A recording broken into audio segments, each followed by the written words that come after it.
স্থানে এসেছি, এই স্থান খুব মহত্বপূর্ণ স্থান। ভগবান চৈতন্য মহাপ্রভু যখন সন্ন্যাস গ্রহণ করে পুরীধামে অবস্থান করছিলেন, তো পুরীধামে অবস্থান করার সময় তিনি বৃন্দাবন যাওয়ার চিন্তা করেছিলেন। তো তিনি বৃন্দাবন যাওয়ার পর এইটাকে বলা হয় ঝাড়িখণ্ডের বনপথ। আমরা আছি এখন ঝাড়খণ্ডে। এই ঝাড়খণ্ডকে আগে ঝাড়িখণ্ড বলতো, বুঝতে পারছেন? এই ঝাড়িখণ্ডের বনপথে সঙ্গে কাউকে নিয়ে আনলেন। সঙ্গে দুইজন ভক্ত ছিল, বলভদ্র মহাপ্রভুর একজন সেবক আর একজন সেবক ছিল। দুইজন ভক্ত মহাপ্রভুর সঙ্গে ছিলেন। এই বনপথে আস্তে আস্তে আস্তে আস্তে হরিনাম কীর্তন, হরিনামের এত শক্তি, আর বিশেষ করে মহাপ্রভুর শ্রীমুখ থেকে হরিনাম ধ্বনি হচ্ছে। পশু পক্ষী গাছপালা সবাই কৃষ্ণ প্রেমে একদম আপ্লুত হয়ে পড়েছে। আস্তে আস্তে এই স্থানে যখন এসেছিলেন, এই স্থানে আসলেই তো পাশে একটি আসছেন রাস্তা দিয়ে, তো খুব সুন্দর বলভদ্র এত সেবা করতেন।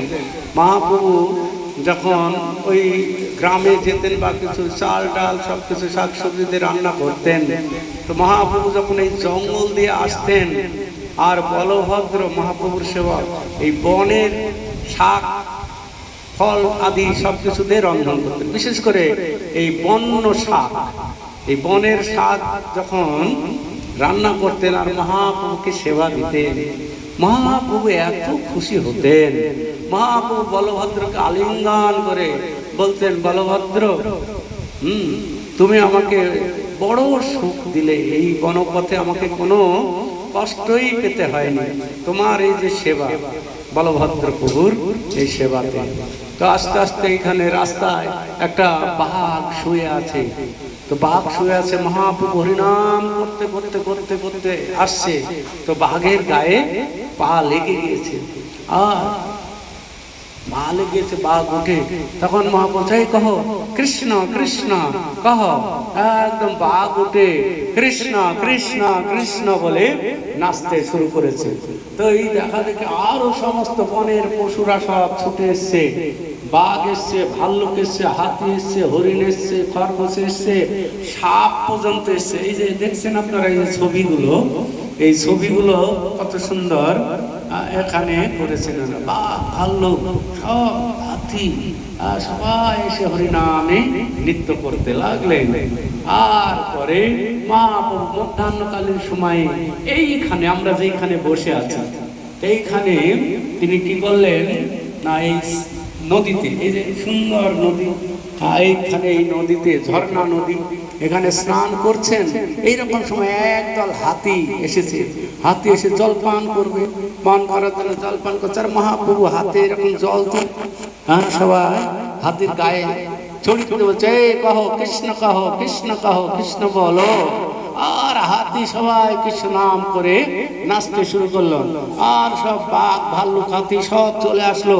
এসে এই যে দেখছেন নিত্য, এই যে সব জায়গা দেখছেন হাতি, তারপরে বাঘ ভাল্লুকের সব পায়ের চিহ্ন, এই যে সমস্ত জায়গায় আপনারা একটু খেয়াল করুন, দেখবেন।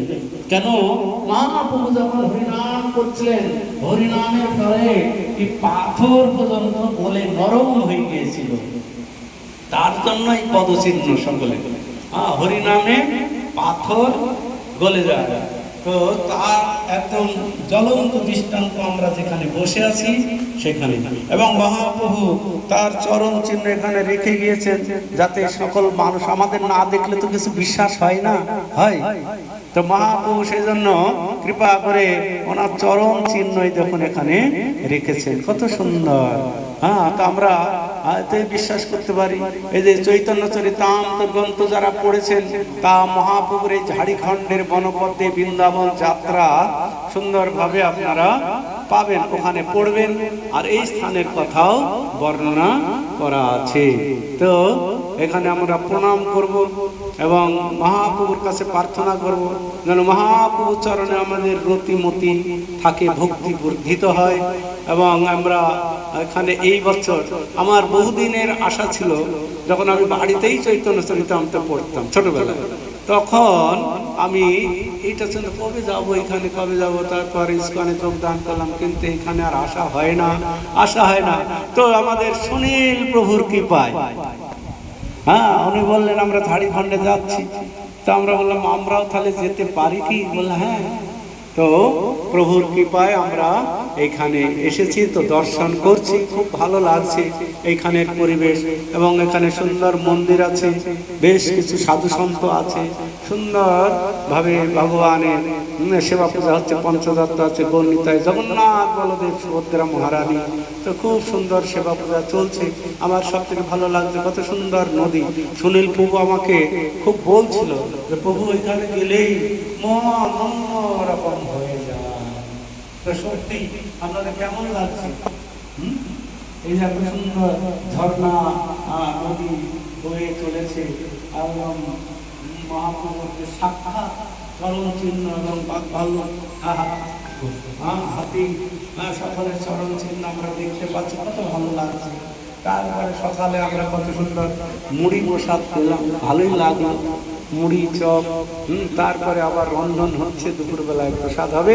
সারাদিন এইখানে আমরা আজকে অবস্থান করব। হরে কৃষ্ণ হরে কৃষ্ণ কৃষ্ণ কৃষ্ণ হরে হরে, হরে রাম রাম রাম হরে হরে। তো আমরা কীর্তন করতে করতে নদীর ধার দিয়ে একটু বিশ্রাম করবো। ঠিক আছে? হরে হরে।